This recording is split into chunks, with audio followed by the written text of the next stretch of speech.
किसी समय चंदनपुर नाम का एक गांव हुआ करता था। वह चारों ओर से जंगलों से घिरा हुआ था। उसी गांव में रमा अपनी सास के साथ रहती थी। रमा का पति शहर में काम करता था। रमा और उसकी सास दोनों का गांव में खेत था।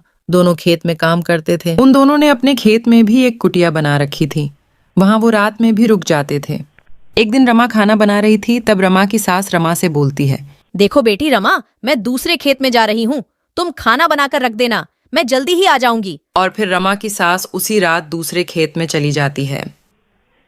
उनके खेत के पास ही घने जंगल में एक बहुत ही खतरनाक भेड़िया रहता था।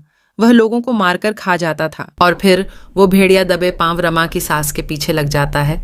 रमा की सास को पता भी नहीं चलता। और फिर वो अचानक रमा की सास को उठाकर अपनी गुफा की ओर ले जाता है।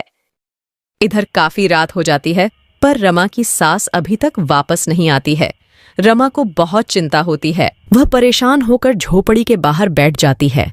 तभी वहां पर एक चिड़िया आती है और बोलती है, अरे रमा बहन, आपकी सास को बचा लो, उसे वो खतरनाक भेड़िया उठा ले गया है। फिर रमा जल्दी से चिड़िया की सहायता से भेड़िए की गुफा में पहुंच जाती है। रमा के हाथ में तलवार देख वो खूनी भेड़िया वहां से भाग जाता है और रमा इस तरह अपनी सास को भेड़िए के चंगुल से बचाकर ले आती है।